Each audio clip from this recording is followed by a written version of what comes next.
이 드랍시핑이라고 하는 메뉴를 지난 시간에 말씀드렸어요. 좀 낯설죠. 이 드랍시핑이 뭐냐 하면, 여기 지금 제가 이제 그 나무 위키에 있는 그 정의를 올려놨는데, 드랍시핑은 판매자가 상품 재고를 두지 않고 주문 처리하는 유통 방식을 말한다.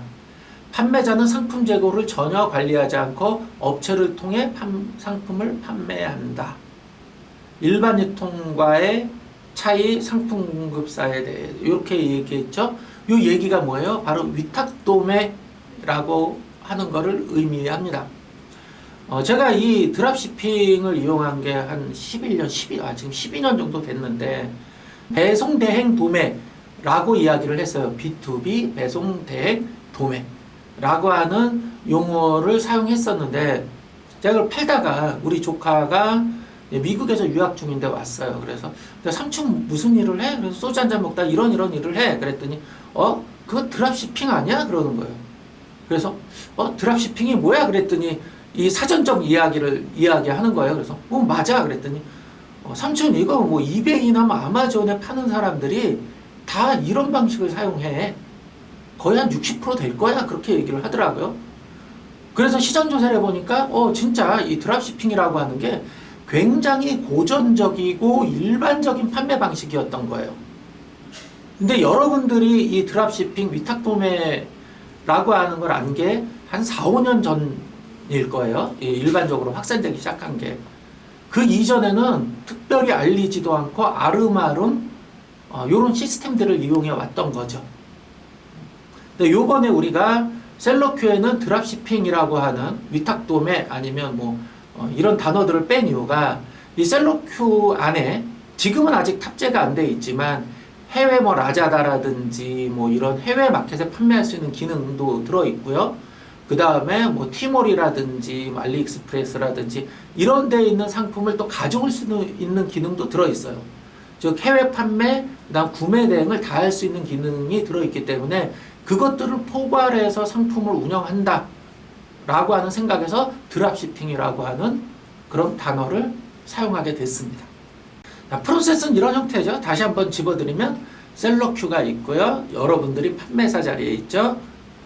여러분들이 마켓에 상품을 등록하면 구매자가 상품을 구매해요.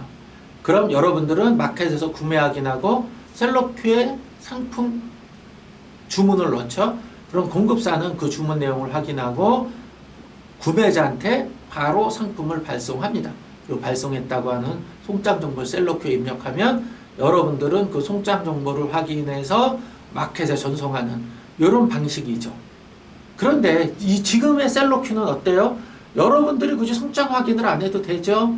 바로 셀러큐에서 마켓으로 송장 정보를 입력합니다. 그리고 주문 확인도 여러분들이 안 해도 되죠. 바로 셀러큐가 마켓에서 주문 확인을 합니다. 그래서 여러분들이 상품을 발주하는 일, 주문을 확인하는 일, 또 송장 정보를 입력하는 일, 이런 단계들이 확 줄어버린 것. 이게 셀러큐의 특징 중 하나라고 할 수 있습니다.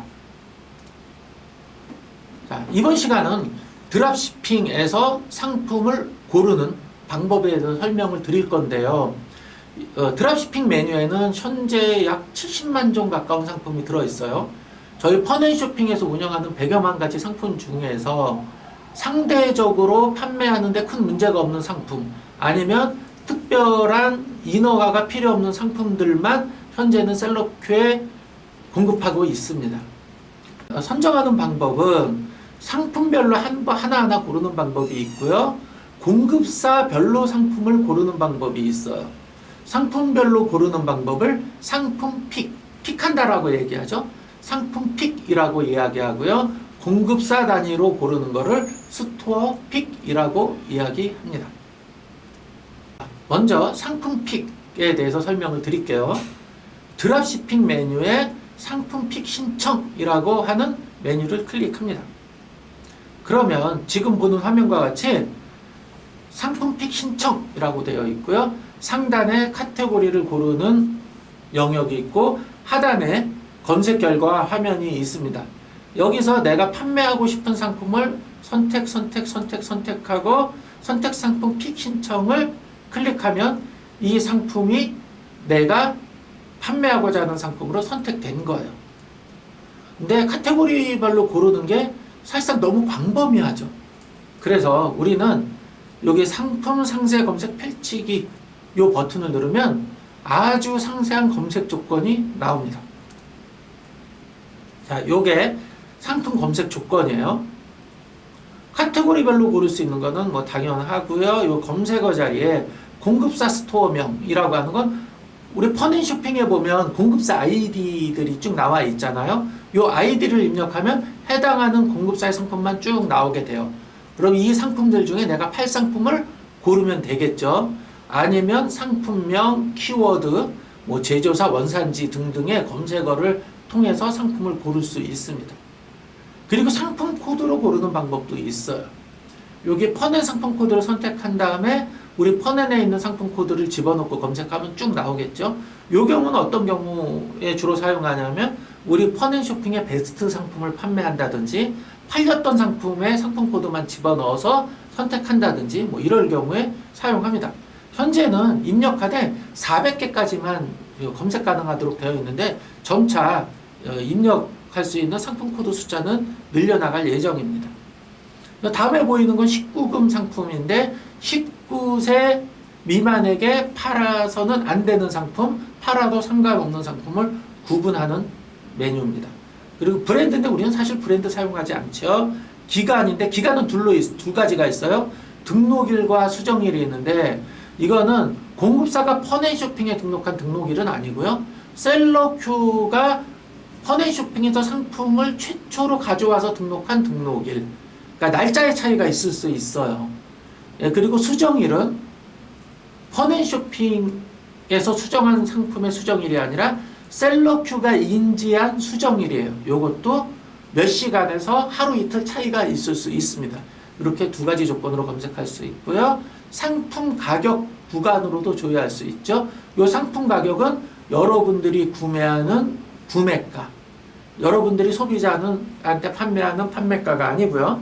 구매가, 공급가라고 이야기하죠. 도매가라고도 얘기하는 그 가격 구간으로 검색할 수 있는 거고요. 그 다음에 이 상품이 부가가치세 과세 상품이냐, 면세 상품이냐, 영세 상품이냐, 이것도 구분할 수 있습니다. 그리고 판매 권한에 대한 부분인데 일반 상품이라고 하는 건 누구나 다 팔 수 있는 상품. 건강기능식품은 건강기능식품 판매 허가가 있는 상품, 사람만 팔 수 있는 것. 의료보조기기는 의료기기 판매 허가가 있는 사람만 팔 수 있는 상품. 우리가 그 이전 시간에 부가인허가라고 해서 여러분들한테 건강기능식품 판매업이라든지 의료기기 판매업을 받아두라고 말씀드렸었잖아요. 만약에 그때 받아두셨던 분들은 이 두 가지를 체크해서 상품을 판매하실 수 있습니다. 그리고 해외 직구 상품이 있는데 요거는 우리 펀앤쇼핑에 입점되어 있는 구매 대행 상품을 의미하고요. 그다음 전통주는 뭐 그냥 판매하지 않고요. 가격 표시 의무 상품은 뭐냐면 일부 상품에는 가격이 표시되어 있는 경우들이 있어요. 사무 문구 쪽이나 이런데 그런 상품들은 저희가 별도로 분류를 해놨는데 요거는 여러분들이 크게 신경 안 쓰셔도 됩니다. 그리고 가격 설정인데요. 가격 자율과 가격 준수 둘로 나눠집니다. 가격 자율은 판매가에 대한 제한이 없는 거예요. 여러분들이 뭐 노마진으로 팔건 10% 마진을 붙여 팔건 뭐 200% 마진을 붙여서 팔건 크게 공급사가 개의하지 않는다 라고 하는 건데 너무 싸게 팔면 공급사에서 뭐라고 이야기하는 수는 있습니다. 그래서 여러분들이 최소한의 마진을 확보해서 판매하셔야 되고요. 가격 준수 상품은 뭐냐면 최종 판매가를 공급사가 지정해 놓은 경우예요. 최소한 2만원 이하로는 팔지 마라. 이렇게 지정되어 있는 상품인데 요건 여러분들이 현재로서는 판매 권한이 없어서 팔 수는 없어요. 어느 정도 저희랑 거래가 일어나고 여러분들이 판매하는 룰에 대해서 익숙해지면 저희한테 저희가 가격 준수를 잘해서 팔 테니 요 판매 권한을 열어주세요. 그럼 저희가 심사해서 요 판매 권한은 열어드립니다.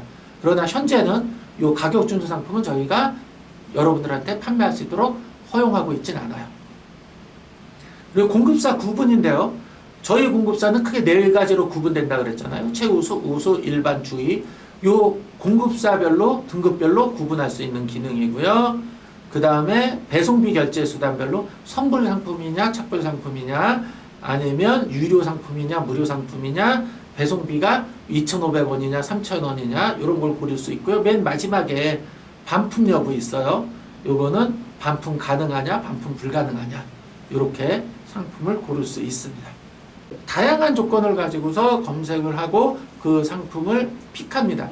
이렇게 검색하는 게 굉장히 좀 귀찮고 복잡하고 번거롭고 하기 싫고 이럴 수 있으나 여러분들이 등록 가능 수량이 정해져 있지 않습니까? 그 등록 가능 수량에서 팔릴 가능성을 가장 높게끔 만드는 게 검색해서 결과를 뽑아내는 게 핵심 역량입니다.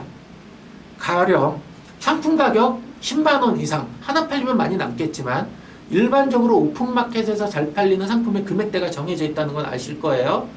만원에서 2, 3만원대 상품이 PC에서 잘 팔리고요. 그 다음에 여러분들이 스마트폰으로 구매할 때는 만원 전후의 상품이 잘 팔려요. 그러면 우리가 얼마 가격대의 상품을 주로 팔아야 되겠다. 아니 뭐 몇백원짜리 몇천원짜리 상품이 잘 팔릴 수도 있으나 이건 품에 비해서 남는 게 없겠죠. 이렇게 가격 구간을 잘 고른다든지 공급사를 잘 고른다든지 아니면 내가 초보기 때문에 반품 불가능한 상품을 팔지 않겠다든지 이런 의사결정을 하셔야 됩니다. 자, 이렇게 상품 픽했는데 픽해놓고 팔다 보니 이 상품은 난 안 팔 거야 라고 할 수 있겠죠. 그럴 경우에 여기 상품 픽 승인 현황이라는 곳에서 내가 신청 해지를 클릭하거나 하단에 일괄 해지가 있어요. 그래서 내가 검색 결과 그 상품 전체를 나는 신청 해지할 거야. 그러면 내 판매 중 상품 리스트에서 싹 사라집니다. 이때 주의해야 될 게 있는데 이 상품이 혹시 오픈마켓에 등록돼서 판매되고 있을 수 있잖아요. 그러니까 항상 픽을 해지하기 전에 오픈마켓에 해당 상품을 판매 중지 삭제한 이후에 요 해지 메뉴를 사용하셔야 됩니다. 이번엔 공급사별로 픽하는 스토어 픽에 대해서 설명을 드릴 거예요. 자, 요 메뉴 들어오면 여기는 검색은 간단해요. 공급사 아이디별로 검색하는 것과 등급별로 검색하는 것 두 가지가 있어요. 물론 최우수 판매자를 선택하면 잘 팔릴 거고 그 다음에 출고도 잘 될 거고 여러분들이 크레임을 받았을 때 그런 관리도 잘 되겠죠. 그리고 우수 공급사, 일반 공급사, 주의 공급사 이렇게 쭉 단계가 내려갔는데 주의 공급사들은 판매될 확률도 낮고 출고도 잘 안 되고 클레임 관리도 잘 안 되는 회사들이 모여 있는 곳이니까 처음 판매하실 때 가능하면 주의 공급사로 분류되어 있는 회사 상품은 안 팔았으면 좋겠습니다.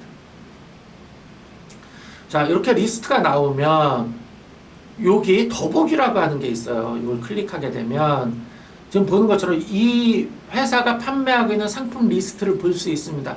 이 상품 리스트를 이렇게 쭉 보시고 이 회사 상품 괜찮은 것 같아 팔아야 돼 그러면 여기 요 스토어 픽하기 요 버튼을 클릭하면 요 85개의 상품이 내 상품 리스트로 넘어오게 됩니다.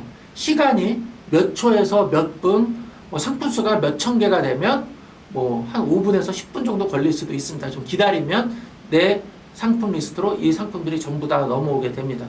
그리고 요 판매자 수는 뭐냐면 요 스토어를 픽한 판매자의 숫자예요. 요 숫자가 작을수록 판매 확률은 높아지겠죠. 이렇게 스토어 단위로 픽했는데 내가 이 공급사 상품을 팔다 보니 잘 안 팔려 아니면 이 공급사가 출고도 잘 안 해줘 이런 경우가 생길 수 있어요. 그럴 경우 이 스토어 픽도 상품 픽과 마찬가지로 해지할 수 있습니다. 해지하기 전에 뭘 해야 된다고요? 이 스토어의 상품이 오픈마켓에 등록이 되어 있는지 확인하고 등록되어 있다면 판매 중지하고 완전 삭제한 이후에 이 신청 해지 버튼을 눌러서 해당 상품을 해지합니다. 이렇게 내가 스토어 픽을 하거나 상품 픽을 한 상품의 리스트는 여기 상품 관리에 전체 상품 리스트라고 하는 곳으로 오게 됩니다. 여기에 총 상품의 숫자 나오고요. 상품 정보가 나오게 됩니다. 여기서 내가 상품 정보를 수정한다든지 이런 상품 관리를 하게 됩니다. 지금까지 드랍시핑에 있는 상품을 픽하거나 드랍시핑에 있는 스토어를 픽하는 방법에 대해서 설명드렸습니다.